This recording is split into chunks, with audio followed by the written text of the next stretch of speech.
welcome to Bike World. Coming up on this week's show, we head to Italy to pay Ducati a visit and find out exactly how they make their bikes. Plus, we check out a bike meet in Exeter. But first...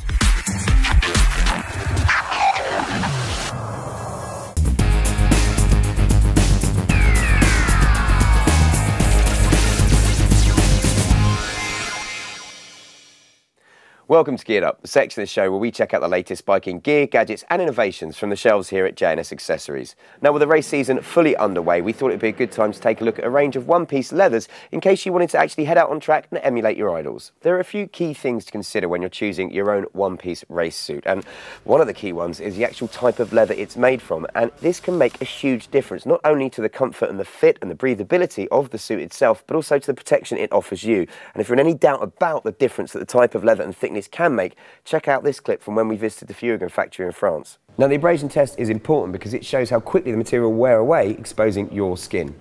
And to scare the living bejesus out of you, look how quickly standard polyester lasts.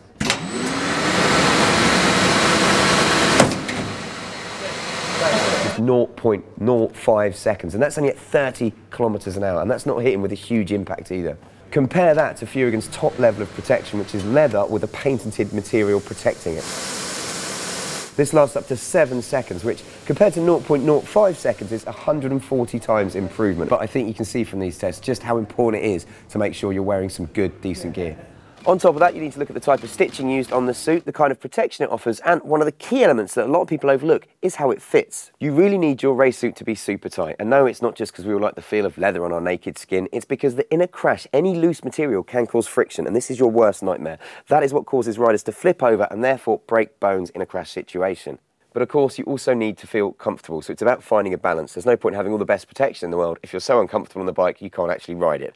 First up, you can actually start getting some really good suits for around the £400 mark, like this, the Albacete from IXS. The Albacete comes in a range of colours and it's made of calf leather, has ergonomically designed sleeves, shock absorption on key impact areas, stretchy panel fabric around the calves and back to allow for movement and to make them more comfortable, and a double leather layer on the seat for added protection.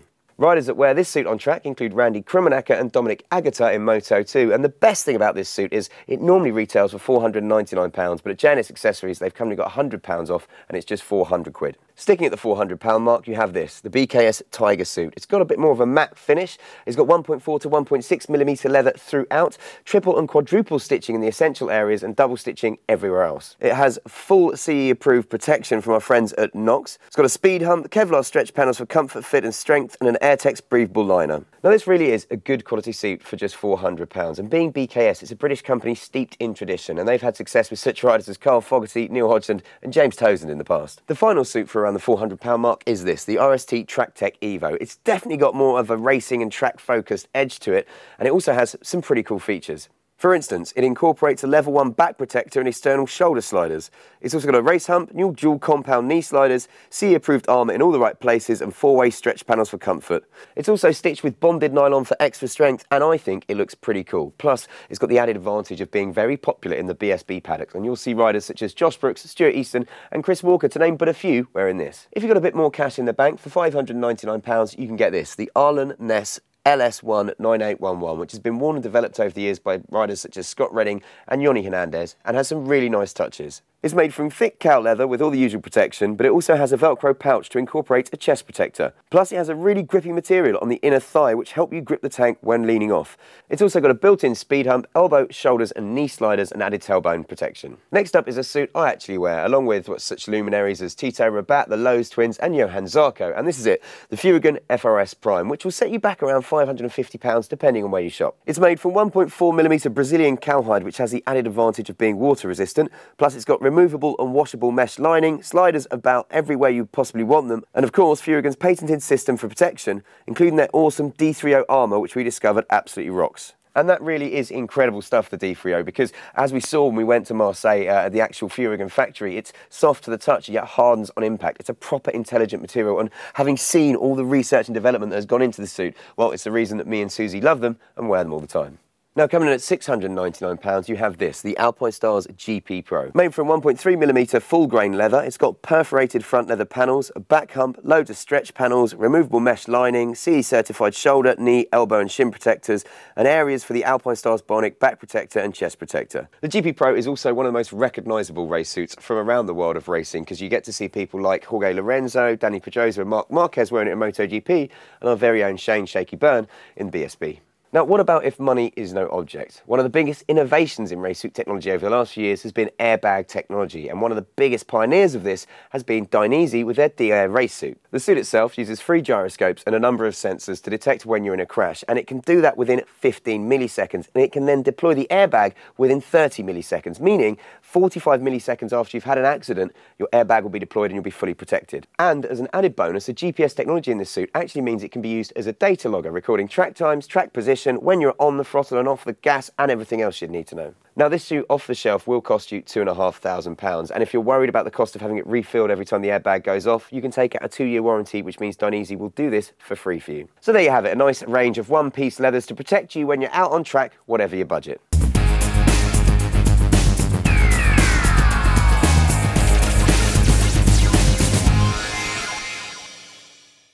Now, it's normally a pretty good day when you get a phone call from Ducati, but even more so when that phone call is to invite you out to Bologna to their HQ to find out how they go about making the new 899 and 1199 Panigale.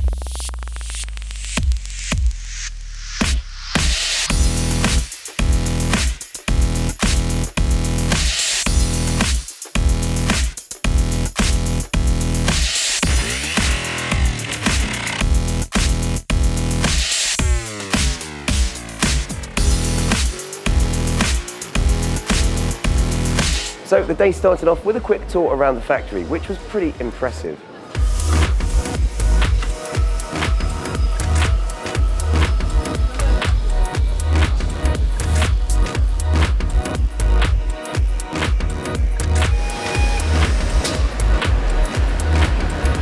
And after that, we were then given the opportunity to meet the man who designed the Panigales, Giandro Fabbro.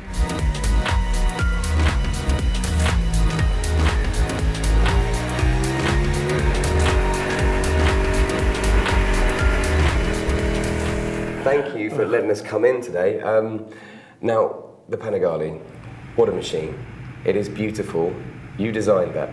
When Ducati came to you and said, oh, we need a new superbike, how did you start off? Because it's so different and revolutionary. Okay, if we talk about the Panigale, I start thinking of the machine, as you mentioned, very early, no? Because we were at the production line of the 1098 before the launch of the 1098, and I was looking at the bike and I was not very satisfied 100% with the model. So I already started thinking of the future, about the future. Already? Wow. So we as a Ducati designer since 1999, I already knew all the items, all the very particular thing that the 916 says, and all the philosophy and let's say all the particular things on the GP, Desmo 16. So we were trying to figure out to combine the things we had in the past, thinking of the future, combine the MotoGP and the 916 items. Don't take care about things that doesn't work. So everything is very minimal, very compact. The goal was to design a kind of machinery instead of a beautiful sculpture. So we wanted to design a very race-related motorcycle. So here it is, the 1199 Panigale, and please talk us through some of your innovations. Okay, so go back to the concept that we wanted to have a very slim and compact motorcycle. So it was very strategic, let's say, how we thought about the rear suspension. Yeah.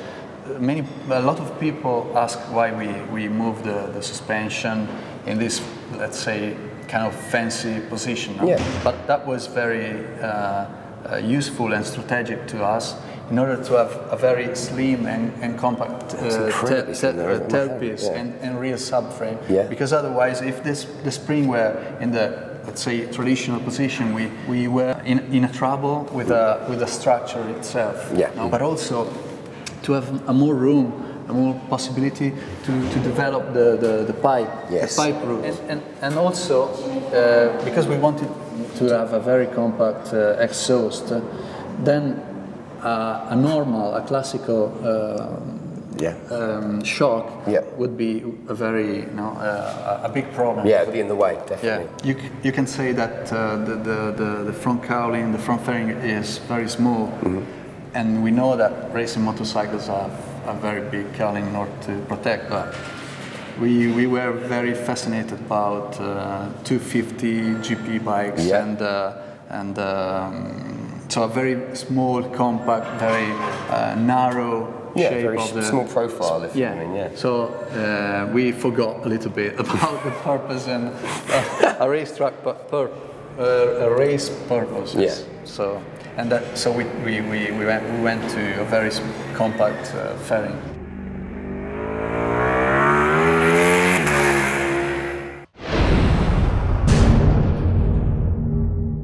You've asked us to get out on the road and come and meet you guys at some of your favourite bike nights. So we did just that by sending down Jason to Bridge Motorcycles in Exeter to check out all the action.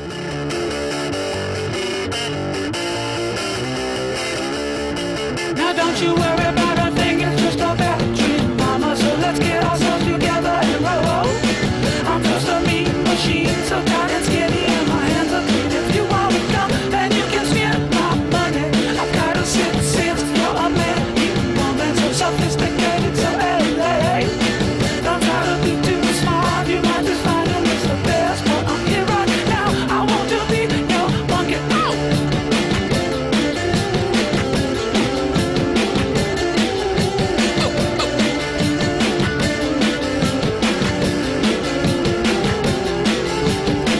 Now don't you worry, not it all is just a bad dream, mama. So let's get ourselves together and roll.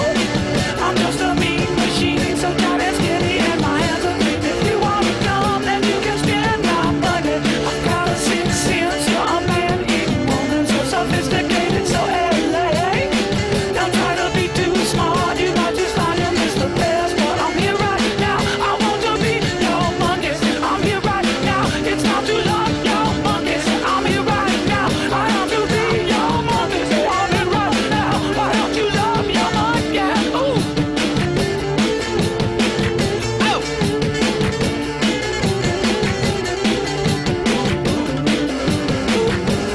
Come on, baby, won't you love your monkey? Oh! Beat on him, Carlo. Oh!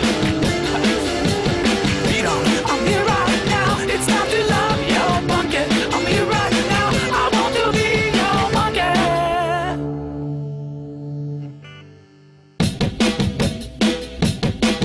Oh!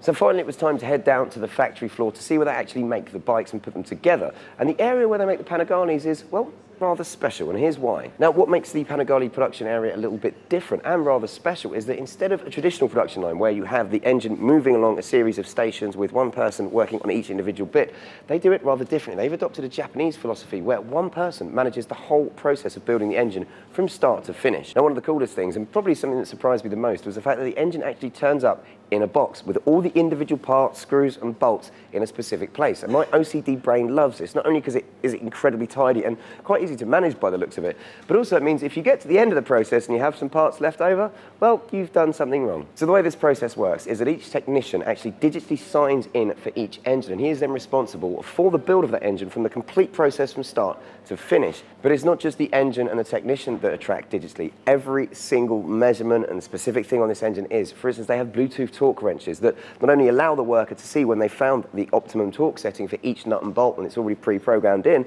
but also allows the guy sitting in an office to track it all to make sure it's all within tolerances. So the first things to be put together are the pistons, and then it's the clutch, the gearbox, the alternator, and pretty much everything else that goes into an engine, right up to the engine casing. So when the engine comes to the end of the line, and if there are no screws or bolts or any parts left over in the box, it's moved on to the next section where it's tested. And so they just attach the engine to a winch, it gets put onto a conveyor belt and then moves to a completely different part of the factory. Now, each engine to build from start to finish takes exactly 120 minutes, unless, of course, something goes wrong and they have to halt the production line. And once it has been tested and verified to be working absolutely fine, it goes on to a more traditional production line where the rest of the bike is put together. While we're there, we're also very lucky because it's not just the normal Panigales that they make on this production line. Oh no, as you can tell from some of the magnesium coating on this one, they also make the Superleggeras there.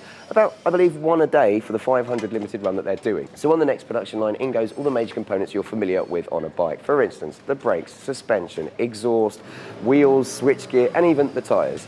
So now you have what pretty much looks like a finished bike. It's time to add the fuel, oil, all the hydraulic fluid and liquid, and then give it to possibly the guy who's got the best job in the world. He literally sits on Ducatis all day riding them. Yep, he's the man who has to test them. Now, he goes through a steady process of obviously making sure each gear engages, goes through the rev range, and generally just seems to have a lot of fun, although he might be a bit hard of hearing after doing it for so many Panigales. So how long does the whole process take to build a Panigale? Well, the engine takes 120 minutes, everything else takes about 170 minutes, so in total, in just under 5 hours, you have taken what was just simply a collection of nuts, bolts and parts and turned it into a fully fledged sports bike. The Ducati factory is quite possibly the coolest factory in the world, and also most of the workers look more like models than actual mechanics. Plus, you know you're in Italy because even the vending machines are cool. And when the workers need to actually, I don't know, redo their quiffs and touch up their makeup so they can head back on the catwalk, they even have their very own Ducati cafe to relax in. And yes, Ducati even make their own sugar. Now, something Ducati are very keen on is educating the future generations in not only bike engineering, but in physics and maths and things as well. And something they've set up is kind of like a little science museum in the Ducati factory where schools come along on tours